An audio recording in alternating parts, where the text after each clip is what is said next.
বাংলাদেশের মানুষের একটা মুক্তিকামী মানুষ যারা তাদের লড়াইয়ের আকাঙ্ক্ষাকে আমরা ধারণ করতে চাই। আমরা এই কথা বলতে চাই, আমরা সত্যিকার অর্থে মুক্তিযুদ্ধের চেতনাকে ধারণ করি, আমরা 90-এর গণ অভ্যুত্থানকে ধারণ করি, 24-এর গণ অভ্যুত্থানকে ধারণ করি। আমরা এই কথা বলতে চাই, বাংলাদেশে এই যে মৌলবাদ সাম্প্রদায়িকতা, এই মৌলবাদ সাম্প্রদায়িকতা গত 53 বছরের যারা এই রাষ্ট্র পরিচালনা করেছে, দেশ পরিচালনা করেছে, যারা এই শাসন ক্ষমতায় এসেছে, তাদের পৃষ্ঠপোষকতা, তাদের মদতেই এই সাম্প্রদায়িক রাজনীতির বাতাবরণ তৈরি হয়েছে। আমরা গণতান্ত্রিক যুক্তফ্রন্টের পক্ষ থেকে রাজনৈতিকভাবে এবং আদর্শিকভাবে এই সাম্প্রদায়িক রাজনীতিকে মোকাবেলা করার প্রতিশ্রুতি ব্যক্ত করছি। আমরা একথা স্পষ্ট করে বলতে চাই যে বাংলাদেশে গত 53 বছরের যে রাজনীতি, সেই রাজনীতিতে এখানে সাম্রাজ্যবাদ, ভারতীয় সাম্রাজ্যবাদ, এখানে আমেরিকা সহ বিভিন্ন সাম্রাজ্যবাদী দেশগুলোর কাছে নতুন নীতি নিয়ে পরিচালিত হয়েছে।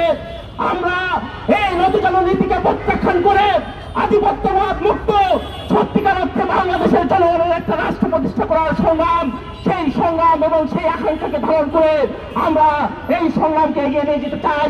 আমরা স্পষ্ট করে বলতে চাই, এই যুক্তফ্রন্ট আওয়ামী বিরোধী লড়াই করেছে, গণ অভ্যুত্থানের সর্বশক্তি দিয়ে অংশগ্রহণ করেছে এবং গণ অভ্যুত্থানের পরে এই ইউনূস সরকার যে গণ অভ্যুত্থান বিরোধী চেতনা, সেই চেতনার বিরুদ্ধে আমরা সর্বশক্তি দিয়ে লড়াই করেছি। ফলে এখানে আওয়ামী ফ্যাসিবাদের বিরুদ্ধে যেমন আমাদের লড়াই, তেমনি বাংলাদেশের এই গণ অভ্যুত্থানের সাথে যারা বিশ্বাসঘাতকতা করেছে, সেই সরকারের বিরুদ্ধে আমাদের সেই লড়াই অব্যাহত রাখার আমরা সেই সংগ্রাম প্রতিশ্রুতি ব্যক্ত করছি। আমরা সেই কথা বলতে চাই, আমরা মৌলানা ভাসানীর উত্তরাধিকার। মৌলানা ভাসানী বলেছিলেন, রাজনীতি হচ্ছে মহৎ কর্মপ্রয়াস, রাজনীতির কেন্দ্রে থাকবে মানুষ। আর গত 53 বছরের রাজনীতির কেন্দ্রে লুটপাট, ক্ষমতা এবং মানুষ বিরোধী, জনগণ বিরোধী রাজনীতি চলেছে। যুক্তফ্রন্ট ওই মৌলানা ভাসানীর আকাঙ্ক্ষাকে ধারণ করে যে রাজনীতির কেন্দ্রে মানুষ, সেই রাজনীতি প্রতিষ্ঠা করার সংগ্রাম করছে, সেই সংগ্রাম চলবে।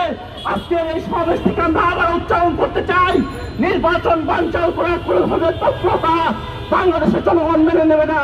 ওসমান হাদি, দীপু দাস, আয়েশা সহ যাদের হত্যাকাণ্ডের ঘটনা ঘটেছে, এই ইউনূস সরকারকে তাদের হত্যার বিচার করতে হবে, এই দাবি আমরা করতে চাই। এবং এই যে ছায়ানট উদিচি প্রথম আলো টেলিস্টারে হামলা ঘটনা ঘটেছে, এই ঘটনার সাথে যারা যুক্ত তাদের ভিডিও ফুটেজ আছে, সবার ছবি শনাক্ত হয়েছে। ফলে তাদেরকে অবিলম্বে গ্রেপ্তার এবং বিচার করতে হবে।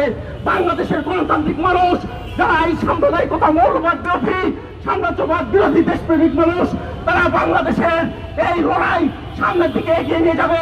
সেই লড়াই আপনারা থাকবেন, সেই আশা ব্যক্ত করে আজকের সমাবেশের কাজ এবং মিছিলের কাজ আমরা এখানে শেষ করছি। সবাইকে ধন্যবাদ।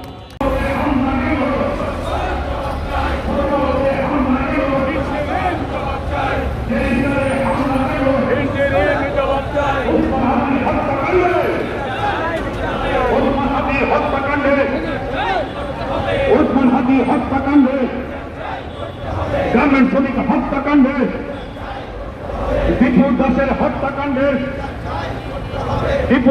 হত্যাকাণ্ডে, লক্ষ্মীপুরের হত্যাকাণ্ডে, আয়েশার হত্যাকাণ্ডে,